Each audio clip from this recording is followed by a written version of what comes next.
Before the educated youth returned to the city, my intellectual father-in-law was caught having an affair, desperately needing money to bail him out.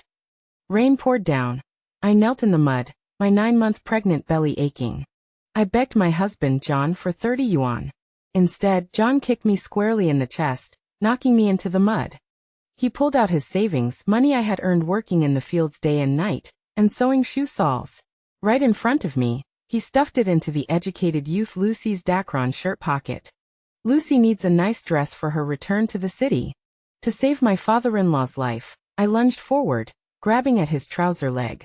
John, Dad desperately needs money to save his life, I beg you. John's eyes were as cold as ice. Your peasant father deserves to die. Don't think you can squeeze money out of me just because you're pregnant. Do you really think you're some kind of queen? John disgustedly covered my mouth, tore down the clothesline, and tied my hands and feet, tethering me to the cowshed like livestock. The educated youth Lucy giggled, tugging at John's sleeve. Brother John, don't be angry. Jane is just afraid you two will make it big in the city and abandon her, trying to extort money. John rolled his eyes, his polished leather shoes grinding hard on my hand trying to support myself. From now on, you're going to be the daughter-in-law of a respectable family. Change your peasant, lying, poor ways. With that, he gently led the educated youth Lucy, sharing an umbrella, and left the cowshed.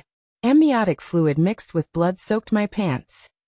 Father-in-law, still waiting for money to save his life. I dragged my legs, marked with bloody welts from the rope. Like a dying dog, with blue and swollen hands, I crawled inch by inch towards the cowshed door. The rain was really heavy. Muddy water kept pouring into the cowshed. Violent contractions racked me with pain, making me throw my head back and scream. John bolted the corrugated iron door of the cowshed shut. The baby kept pushing down, the pain making me want to die. I hugged my belly and beat hard on the iron door, shouting at the top of my lungs. Help! Someone's going to die. My belly bulged out, the baby's feet almost breaking through my skin. Rainwater mixed with the constant flow of blood.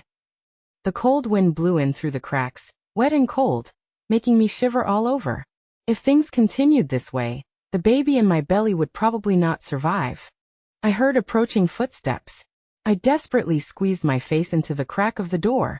I saw Lucy wearing a brand new lace dress. I trembled and reached out my bloody hands. Sister Lucy, I'm about to give birth. Please ask John to go and get the midwife. Lucy poofed with laughter, holding a flowered umbrella, looking down at me from above. Her newly permed hair exuded the unique scent of hair oil from the state-run barber shop. Brother John said that you peasant women give birth like animals. Who are you screaming for? She moved the bolt. If you yell again, believe me, I'll stuff your mouth with cow dung. Ignoring Lucy's humiliation, I crawled out desperately. But Lucy suddenly raised her foot, the new leather shoe stepping on my head, pressing my face into the mud. Want to run? The small heel of the leather shoe slowly ground into the back of my head. She ripped open the collar of my coarse cloth shirt. Sharp fingernails scratched bloody marks on my chest. She forcibly pulled out the 2 yuan I had sewn inside, keeping it for emergencies. Please, Sister Lucy, take the money. I won't report you for stealing. Please ask John to let me out, otherwise my baby and I will die. I lay humbly on the ground. My whole body trembled with pain, letting the muddy water keep pouring into my mouth. I had no strength left. In the distance, John called out. Lucy, come on once you've got the money.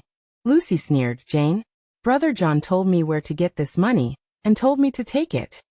Mr. Smith will be heavily relied upon when he returns to the city this time. Brother John has a bright future. Do you think he still cares about your and your bastard's life and death? A peasant is a peasant. You still expect that giving birth to a little one will get you into the city to live a good life? Lucy said, kicking me back into the cowshed. Holding my money, she turned and ran away triumphantly. Lucy latched the tin door of the cowshed. I curled up in the damp pile of straw, convulsing in pain. My fingernails dug into the muddy ground, every bone in my body aching as if smashed by a heavy hammer.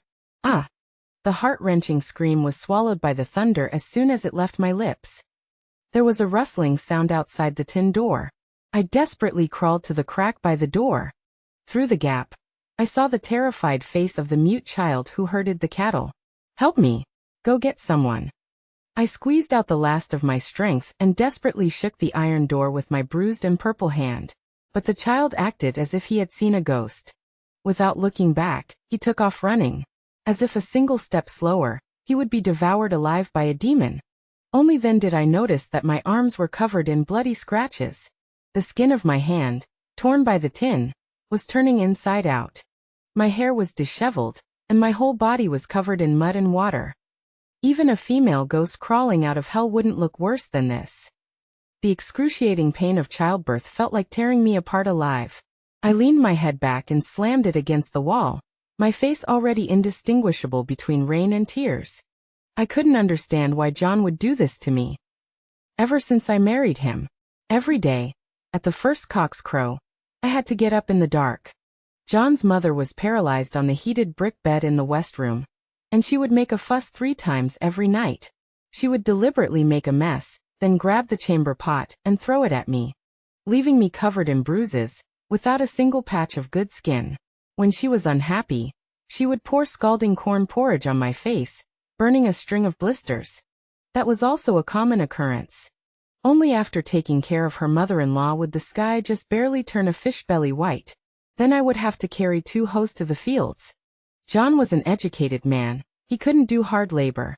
His share of the work was all dug out for him, row by row, in the middle of the night.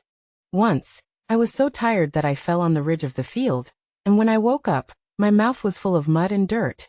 I still had to rush back to change his mother's diaper and wipe her body. I couldn't stop, summer or winter. Summer was okay, but in winter my hands were always frozen like rotten pears. And I would still be beaten and cursed by John's mother. Every time I felt like I was better off dead. John would always caress my hand affectionately. His face was full of gratitude towards me. The day his mother, plump and well cared for, was properly seen off, John took my hand and said that he would never let me suffer again. He said that from now on he would rely on his own 2 hands to earn money and give me a good life. He would buy me snow cream, he would buy me Dacron. I gritted my teeth, shivering as I clutched my stomach. I fainted from the pain. When I opened my eyes again, it was the stench that woke me up. A hunchbacked beggar was nibbling at my neck with his stinky mouth. Get away. The beggar grinned, revealing his incomplete yellow teeth, his bark-like hands ceaselessly touching my bare calves. "It's raining so hard, let's have some fun with Big Brother." As he spoke, his rough palm ripped open my clothes.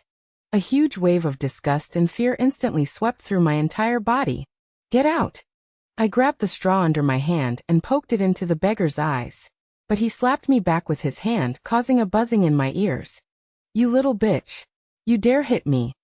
His filthy hands covered my mouth and nose, and in the suffocating dizziness, the baby in my belly suddenly squirmed violently, the excruciating pain making my vision go black.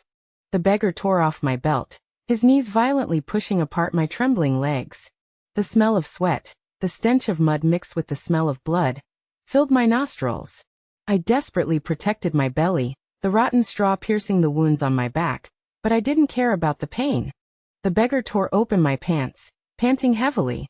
"Anyway, your man doesn't want you anymore, abandoning you here when you're about to give birth. Let Big Brother comfort you." His dirty hands reached down between my legs, and I screamed in pain. A violent contraction struck, and I felt the baby in my belly constantly dropping. "Damn you!" The beggar screamed and pulled back his hand, covered in blood. "She's really giving birth." In extreme pain and humiliation, I looked at the only living person in front of me. Please help me find a midwife. I won't tell anyone about what happened just now." I could barely breathe from the pain, my fingernails digging 5 bloody marks deep into my skin. The baby seemed to be stuck, and every contraction brought a pain like 10,000 arrows piercing my heart. The old beggar pulled up his pants and retreated backwards. Bad luck. Fucking bad luck. The rain seemed to have stopped. I faintly heard John's footsteps not far away, and Lucy's laughter. "John. Help, save me and the child, I'm going to give birth." The beggar rushed over in fright, pinning my arms and legs down, tightly covering my mouth. I desperately twisted my body, but the beggar's knee pressed against my stomach, causing countless golden stars to explode before my eyes. The sounds from not far away gradually approached. The footsteps of a man and a woman stopped at the door of the cowshed. My tears fell nonstop like broken pearls. Through the crack in the door, I saw the neatly pressed cuffs of John's trousers. Finally, he had finally come to save the two of us. The beggar on top of me trembled in fear. But John's impatient voice came from the doorway. "Jane, stop pretending. I told you to reflect properly, and you're still not improving. You're an embarrassment. Still pretending to be pitiful here, crying and wailing for who to see." My heart immediately sank. Why didn't he believe me? Lucy chuckled. "Brother John, is Jane really going to give birth?" Click. It was the sound of the latch being touched. "Should we go in and take a look?" Oh God. At this moment I was extremely grateful to Lucy. Then came the sound of leather shoes kicking the tin door. "Forget it, don't dirty your hands. Let her learn a lesson in there." A bucket of dirty water suddenly splashed in through the crack in the door, chilling me to the bone. John's disgusted voice came through. "Are you awake now? I didn't bother with your disgraceful, dying father, and now you're playing the premature birth trick to extort money again. It's just disgusting." He snorted coldly. Lucy sweetly took John's arm. "Then let's go quickly, the criticism meeting is about to start. We'll miss the front row if we're late." The footsteps gradually faded away, and the blood in my body seemed to freeze. The dirty old beggar didn't expect that the two people outside wouldn't really come in. He cursed and crawled off me. He kicked me hard. "Slut. Did you sleep with someone else? Why else would your man ignore you?" I lay limp, motionless like a corpse. Only my wide-open crotch. A small body was sliding out. The beggar's strange movements suddenly froze. He looked down at the baby's head emerging between my legs. Fucking disgusting.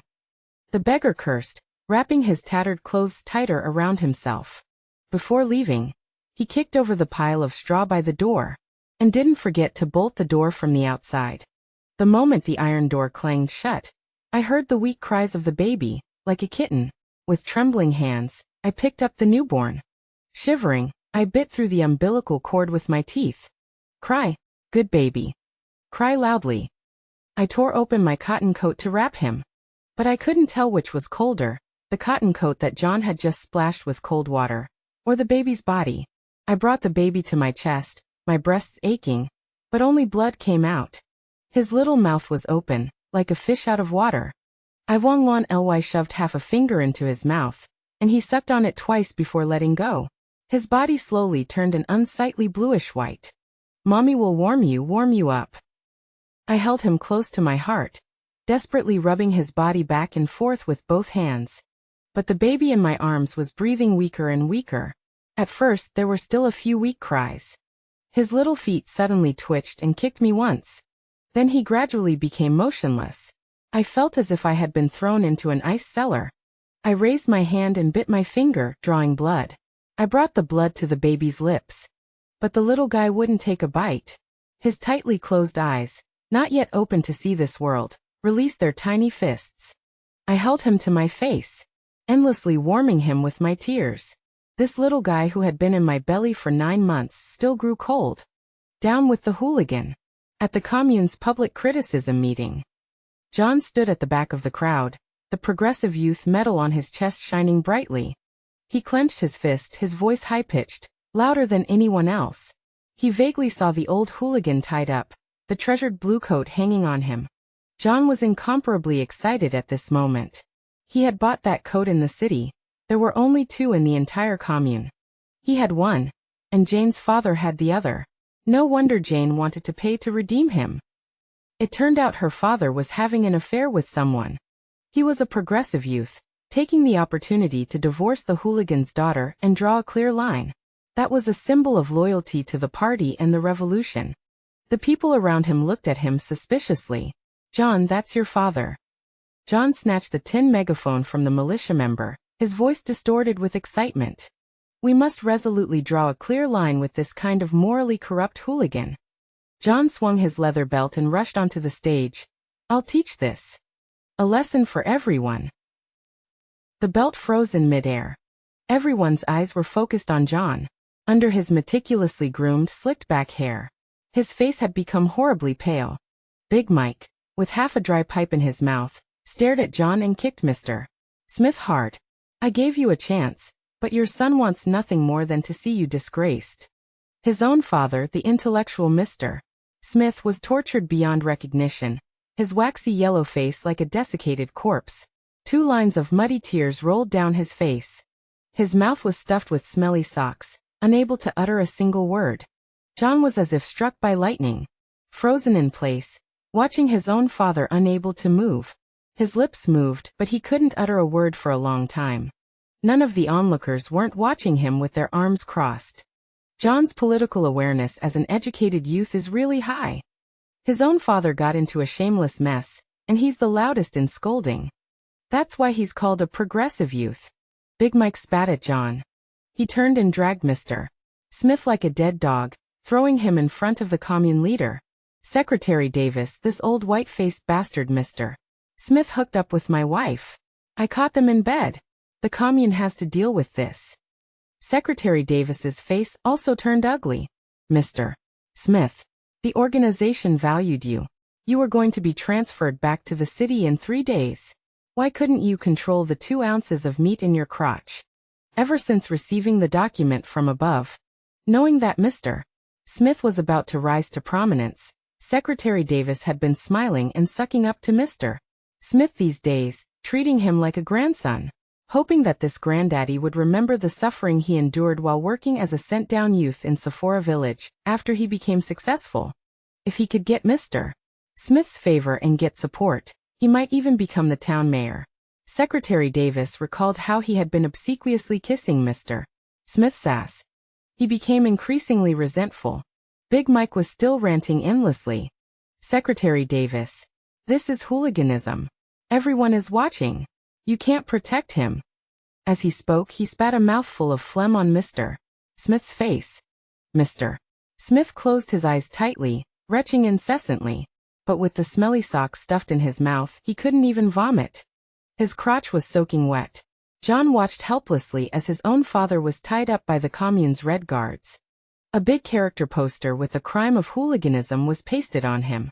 Someone, he didn't know who, picked up a pair of utterly tattered shoes and hung them around Mr. Smith's neck. "Dad." The whisper squeezed from John's throat wasn't even louder than the sound of a donkey braying in the production team. Big Mike didn't care about that and directly dragged John onto the stage. "John, what did you say at the criticism meeting just now? We must resolutely draw a clear line with this kind of morally corrupt hooligan." He deliberately pinched his voice, imitating John's affected tone. "Protecting relatives is the same as being a class enemy. Everyone can beat and scold this kind of stinking hooligan." Big Mike handed a stick to John, signaling him to do it. John's face was ashen, like it had been smeared with soot. He looked at his own father, trembling all over. Suddenly, John knelt down with a thud. "The organization is wise. I, John, resolutely draw a clear line between myself and someone with problematic moral conduct." As he spoke, he raised the stick in his hand and slammed it hard on his father's back. Mr. Smith let out a muffled groan. His back immediately swelled up, with beads of blood appearing. The crowd gasped. Big Mike crossed his arms and sneered, giving John a sarcastic thumbs up. "You're a real vicious bastard, I can't deal with you." John groggily climbed down from the stage. He rushed anxiously towards home. He desperately needed me, his poor peasant wife, to solidify his political stance. He hadn't even turned into the alley yet. My father's hoe was already across his neck. "You inhuman beast. Get out. Our daughter has already submitted her divorce application to the commune." John's lips trembled. "How is that possible? Jane and I have a child." My younger brother raised his carrying pole and struck. "You still have the nerve to mention the child? Buried it last night. Frozen like a stone. Where were you when the child passed away?"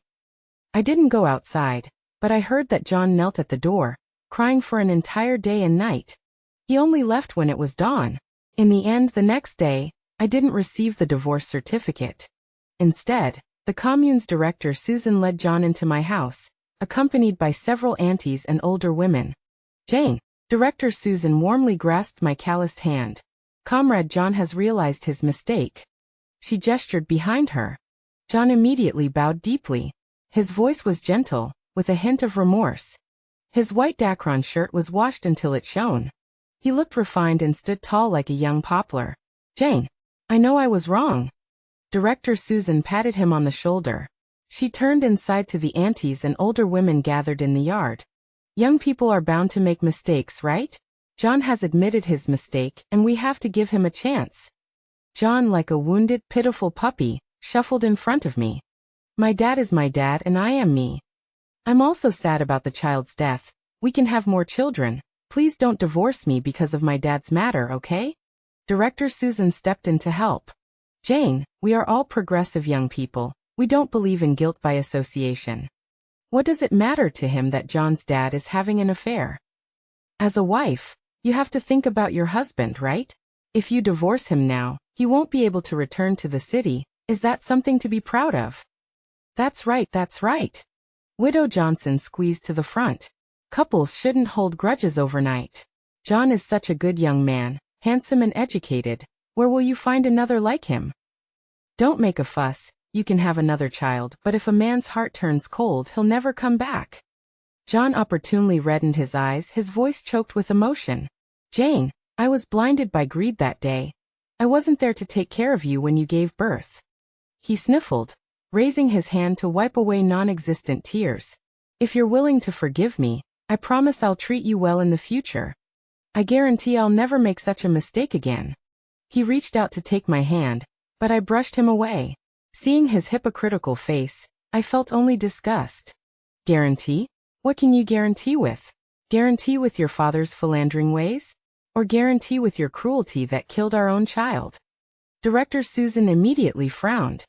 Comrade Jane, you can't say that. You can't condemn everyone. That's just not progressive of you. Think carefully. If you really divorce, how will your parents face people in the village? Aunt Beth grabbed my hand, patiently advising me. Jane, listen to your aunt's advice. Isn't a woman's life all about finding a man who cares? John knows he was wrong now. You can still have a good life together. Listen to your aunt. Let John move back in tonight. John lowered his head, his voice carrying a touch of perfectly timed grievance. Jane, I know you hate me. But I've really changed. He looked up, his eyes so sincere that he almost managed to fool himself.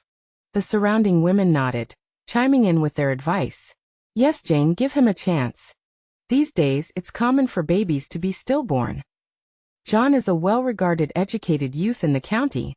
He's actually a good person, carrying water for the elderly living alone, teaching the children in the village, and locking me in the cowshed to give birth. I said with a cold laugh. The room fell silent instantly. John's pale face turned the color of pig liver. I slowly raised my head, my gaze sweeping over every well-meaning face. Do you aunties know how my child died?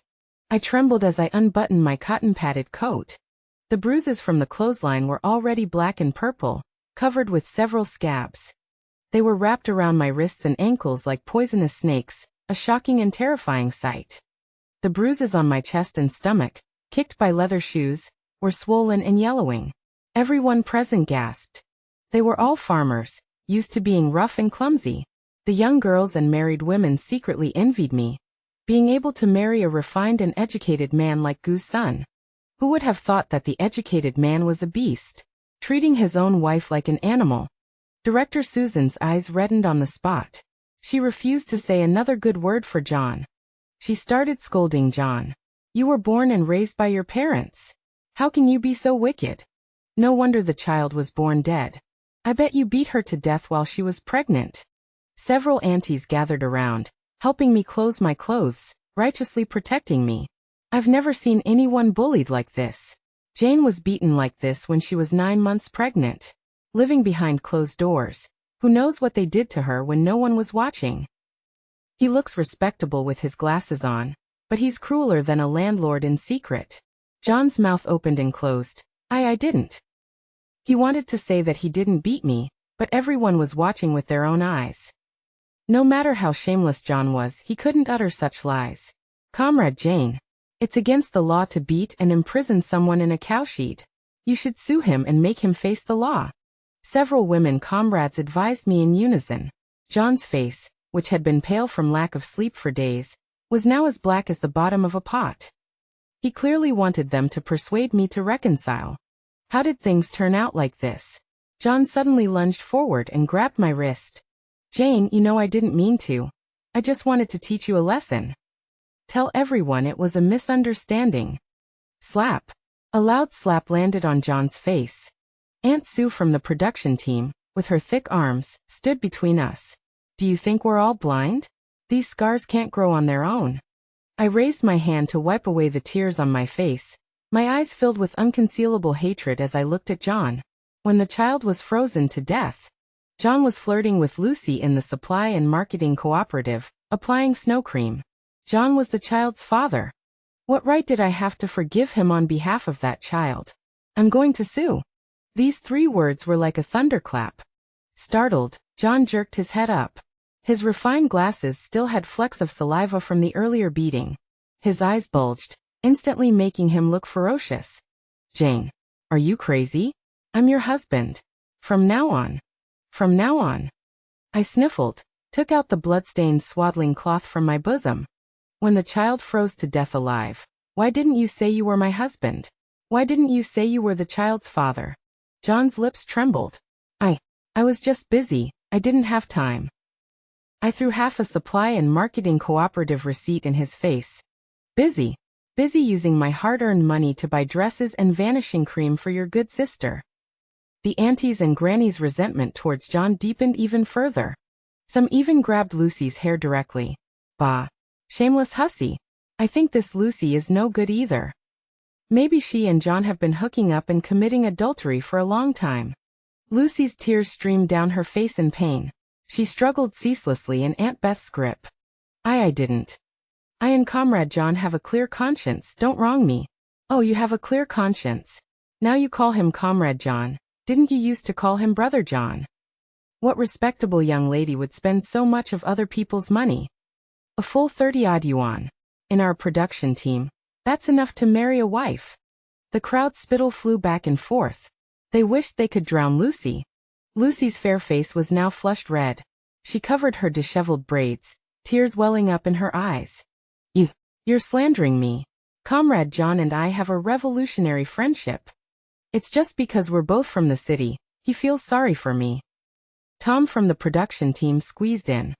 He spat on the ground, pulled out a crumpled money order from his pocket. Last autumn harvest you said your old mother was sick, and I sent you 20 yuan. I don't care what kind of relationship you have with John, now pay me back. The crowd erupted. Tom, are you crazy? Who doesn't know your family is so poor that you eat salted vegetables with dried radish every day? Half of your 3 dilapidated earthen houses have collapsed, and you painstakingly saved some money, only to send it to Lucy for nothing. Shame and indignation flushed Tom's dark face red. She said she liked my sincerity. He trembled as he pulled a handkerchief embroidered with a small red flower from his waistband. David also squeezed out of the crowd, veins popping on his dark face. He pulled out the same handkerchief, and a stack of crumpled receipts. Last autumn harvest, you said your hand was broken and you couldn't work, so I harvested rice for you for half a month. Lucy, you also said you liked my sincerity. Leo also jumped out. She tricked me into buying her 3 pairs of nylon socks at the supply and marketing cooperative. One after another, young people jumped out. Some said that Lucy tricked them into working in the fields for her in the middle of the night. Some said that Lucy tricked them into spending the money they saved by skimping and saving to buy scarce goods at the supply and marketing cooperative. Accountant Ford adjusted his glasses and tapped on the abacus. Good heavens! Just the receipts alone total 89 yuan, 32 cents. Good Lord! That's enough to buy 2,000 caddies of relief grain. And most of her work points, 7 or 8 out of 10, were earned by other people for her. Lucy's eyes were bloodshot. Screaming, she lunged for the record book, only to be held back by 7 or 8 rough hands. Her carefully manicured nails broke. The glittering glass hair clip in her hair was yanked out and smashed on the ground. Rotten-hearted thing. Director Susan grabbed her hair and slammed her head towards the ledger. Dare you swear before Chairman Mao's portrait? Say whether this money was swindled by you or not." Lucy frantically tried to hide behind John. But she was grabbed by the collar of her Dacron shirt. "Everyone look. This fine fabric was bought with the money Jane made sewing shawls day and night." With a rip, her collar was torn open. With a thud, a carefully hidden slip of paper fell out of her inner pocket. The usually frail Lucy suddenly struggled like a pig about to be slaughtered for the new year. Accountant Ford stepped forward, picked it up, and his eyes widened as he read it. "This is a receipt for an abortion from the county hospital." Everyone's eyes fell on John. Lucy instantly panicked. Her slender, white fingers clenched tightly at the hem of her clothes, trying to defend herself. That's for my cousin." But even a fool wouldn't believe that. "Shameless hussy." Director Susan pinned Lucy's head to the ground. "Always faking sickness to avoid labor, so that's where all your energy went, to the bed." Several strong laborers who had been taken advantage of rolled up their sleeves and were about to step forward.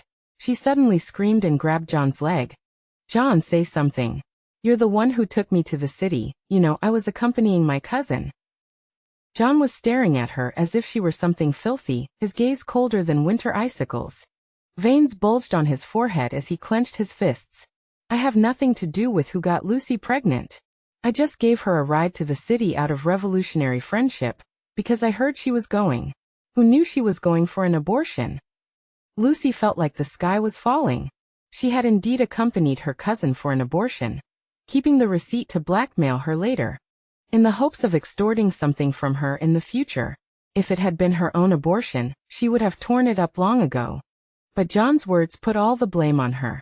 "Oh," Widow Johnson dragged out the sound. "Revolutionary friendship? That you drill into the barn every day? Do you think we're all fools?" The crowd burst into an uproar. "John, we've seen you two going into the barn and haystack several times. Tell everyone what kind of friendship needs to be discussed in the middle of the night." John's face turned deathly pale. He looked down on Jane, his wife, for being a peasant. Lucy was from the city, wanting nothing in return, only saying she admired him and throwing herself at him. He figured it was a waste not to sleep with her, so. Lucy cowered in the corner, trembling, her face a mess of face cream and tears. "Director Susan, I was just studying with Comrade John because he's educated." "Bah, how can you even say that? You tricked John into locking his 9-month pregnant wife in the cowshed. Were you trying to kill her on purpose?" "I think she's evil. She wants to kill Jane and the baby in Jane's belly, so she can go to the city with John's family and enjoy the good life." Big Mike kicked over a stool. "I've seen through it a long time ago. The father and son are of the same kind. The old one commits adultery, the young one commits adultery, and now they want to kill someone." Lucy tugged at John's sleeve. "John, say something. I didn't harm Jane. You were the one who tied her up and threw her into the cowshed." "Shut up." John violently shook her off, wishing he could cut off her tongue. Lucy stumbled and fell into the slop bucket. John stood there, feeling the world spin. He saw Secretary Davis tearing his recommended for educated youth returning to the city form into pieces. "Comrade John, the commune will transfer you to the Public Security Bureau for the crimes of abuse, illegal detention, and hooliganism. Comrade Lucy, the commune will transfer you for the crimes of hooliganism, speculation, and instigating others to commit abuse." Seeing the expressions of John and Lucy, which were as if they were experiencing a fate worse than death, I seemed to hear the faint cries of a child again. This time he could finally rest in peace underground. I divorced John. In the golden autumn of October, I boarded a bus to the county seat. Students across the country were now returning to school. My father sent my younger brother and me to the city to study in high school. He told us to study hard and go to university in the future. After experiencing the John incident, I actually hated those educated intellectuals somewhat. But my father said it wasn't the intellectuals who were bad, but their hearts. Among those who till the land, there are good people and bad people. Among the educated intellectuals, there are good people and bad people. As long as you keep your heart in the right place, a person's heart won't turn bad just because they have read more books. I sat in the bright classroom, listening to the teachers teach knowledge. 3 years passed quickly. When I returned to the village again, John had been released from prison. He had become dark and thin, his whole person emaciated. He was no longer the refined gentleman he once was. John blocked my path to the fields, his withered hand grabbing my sleeve and refusing to let go. Jane, I know I was wrong. Everything in the past was my fault. I apologize to you. A day as husband and wife is worth 100 days of grace. Shouldn't we, as husband and wife, live as harmoniously as before? Seeing that I didn't react, John knelt down on the spot. He raised his hand and repeatedly slapped himself in the face. I'll never shout about returning to the city again, and I'll never look down on people again. I'll stay in the village steadily, honestly accompanying you to farm the land for the rest of my life. Several aunts and older women in the fields next to us, seeing him in this state, couldn't help but poof and burst out laughing. Oh, you don't want to go to the city. Jane is going to the city, who wants to farm with you for the rest of her life. John heard these words. His whole person became like a mad dog, frantic. He suddenly pushed me hard. His originally large eyes in his gaunt face seemed like they would pop out of their sockets. He looked even more frightening than the evil spirits in the temple. Jane, I knew you were restless, always aiming to climb higher. Before, you were just counting on marrying into my family to enjoy the good life in the city. Why pretend to be honest and content with life? I only spent half a year in jail, and you've already hooked up with a wild man, wanting to marry into the city. How can you be so shameless? John's spittle sprayed on my face. He made as if to push me. Before I could even raise a hand to block him, several strong men from the village pushed and shoved John to the edge of the field. What are you doing? You want to get physical? When you went back to the city, didn't you rely on your gangster of a dead father? Do you think everyone is as dirty-hearted as you? Sister Jane is a proper, studious, and hard-working person. She passed the university entrance exam. She's going to the city. She's the first college student from our village. The expression on John's face cracked on the spot. He muttered in disbelief, his head shaking like a rattledrum. Impossible. Jane, a country bumpkin, how could she pass the university entrance exam? I couldn't even pass it. I didn't bother to argue with John anymore. I turned around, shouldered my hoe, and went to work in our own field. Birds and fish are destined to travel different paths. I was the first college student from our village. I was the first young person from our village to go to the capital. Later, I was also the first in our village to have the opportunity to be recommended by the school for further studies abroad. And I was also the first to return home after achieving success in my studies to build up our hometown. It was already 10 years later when I truly returned to Locust Flower Village. I heard from the villagers. John initially married Widow Williams, who had a limp in the neighboring village. I don't know if he was traumatized in jail. He was always acting strange, muttering something repeatedly. Before long, Widow Williams kicked him out. He couldn't carry anything heavy, couldn't do manual labor, and refused to work to support himself. Before long, he was begging for food. He became filthy and smelly, living a life of hunger and feast. Soon he became a complete beggar. One year, heavy snow fell. John froze to death in a shack made of corn stalks. When they carried him out, he was stiff. These things are too distant for me now. I listened casually, and continued to devote myself to the construction of my hometown, supporting agriculture, promoting the construction of factories. Our country is in a stage of rapid development. There are many things that need to be done. I hope that my hometown can catch up with the east wind of the times, and that the villagers can all become prosperous, and that we can jointly create a better future.